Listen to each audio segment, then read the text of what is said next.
حضرت آدم علیہ السلام عالم انسانیت کے پہلے انسان جو کہ اللہ کے پہلے نبی اور پیغمبر تھے، اور انہیں اللہ پاک نے اپنے ہاتھوں سے خود بنایا، اور ہم سارے انسان انہی کی نسل سے ہیں۔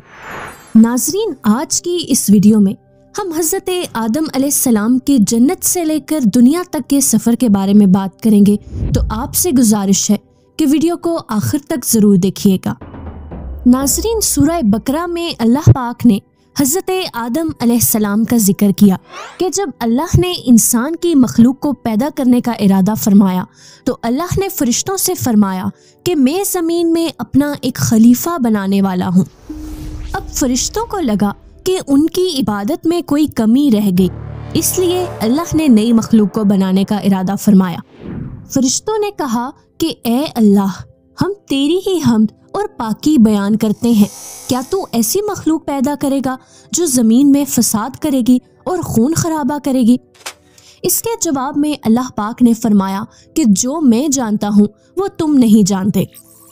فرشتوں نے آپس میں کہا کہ اللہ تعالیٰ جو بھی مخلوق پیدا کرے گا وہ ہم سے زیادہ علم نہیں رکھ سکتی۔ پھر اللہ پاک نے حضرت آدم علیہ السلام کو علم سے نوازا اور انہیں کچھ چیزوں کے نام سکھا دیے۔ پھر اللہ پاک نے حضرت آدم علیہ السلام کو فرشتوں کے سامنے پیش کیا اور فرشتوں سے فرمایا کہ تم ان چیزوں کے نام بتاؤ اگر تم سچے ہو۔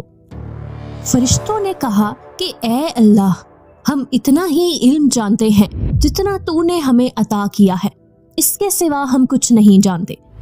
پھر اللہ پاک نے فرمایا کہ اے آدم، تم بتا دو ان کو ان چیزوں کے نام۔ پھر جب حضرت آدم علیہ السلام نے ان چیزوں کے نام بتا دیے تو اللہ پاک نے فرشتوں سے فرمایا، کیا میں یہ نہیں کہتا تھا کہ میں آسمانوں اور زمین کی پوشیدہ چیزوں کو جانتا ہوں؟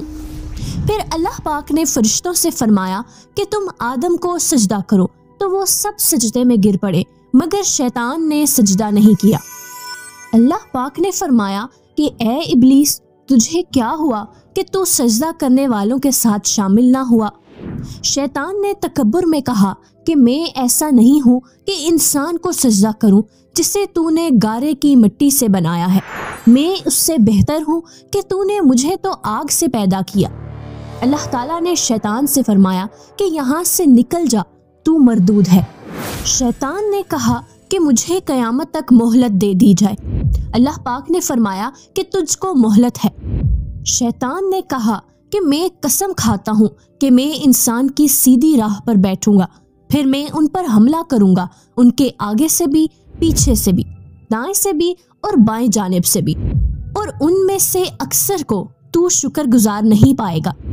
اللہ پاک نے فرمایا کہ تو یہاں سے نکل جا، ذلیل و خوار، جو ان میں سے تیرا کہنا مانے گا تو میں ضرور تم سب سے جہنم کو بھر دوں گا، بے شک میرے خاص بندوں پر تیرا ذرا قابو نہیں چلے گا۔ ناظرین، جنت کی ساری نعمتوں کے باوجود حضرت آدم علیہ السلام جنت میں اکیلا محسوس کرتے تھے۔ پھر اللہ پاک نے حضرت حوا علیہ السلام کو بنایا۔ اللہ پاک نے فرمایا کہ اے آدم، تم اور تمہاری بیوی جنت میں رہو، پھر جس جگہ سے چاہو تم کھاؤ، لیکن اس درخت کے پاس مت جانا ورنہ تم ظالموں میں سے ہو جاؤ گے۔ اب شیطان نے ان دونوں کے دل میں وسوسہ ڈالا اور دھوکہ دے کر ان کو اس درخت کی طرف کھینچ لیا۔ جب حضرت آدم علیہ السلام اور حضرت حوا علیہ السلام نے درخت کے پھل کو کھایا، اللہ پاک نے ان کو پکارا اور فرمایا کہ کیا میں نے تم دونوں کو اس درخت سے منع نہ کیا تھا اور یہ نہ کہا تھا کہ شیطان تمہارا کھلا دشمن ہے؟ حضرت آدم اور اماں حوا علیہ السلام نے کہا کہ اے ہمارے رب، ہم نے اپنے اوپر ظلم کیا، اور اگر آپ ہمیں نہ بخشیں اور ہم پر رحم نہ فرمائیں تو ہم ضرور تباہ ہو جائیں گے۔ تب اللہ پاک نے فرمایا کہ اب تمہاری جگہ زمین پر ہے، شیطان تمہارا دشمن ہے، اور اب تم کو دنیا کی زندگی گزارنی ہے، وہیں جینا ہے اور وہیں مرنا ہے۔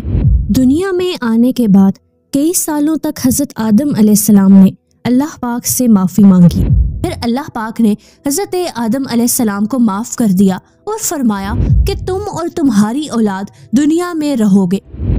یہ بات یاد رکھنا کہ جب بھی میری طرف سے کوئی نبی ہدایت لے کر تمہارے پاس آئے تو تم اس کا کہنا ضرور ماننا، اور جو لوگ میرے نبیوں کی بات کو نہیں مانیں گے اور ہماری آیتوں کو جھٹلائیں گے تو وہ دوزخ میں جائیں گے اور ہمیشہ اسی میں رہیں گے۔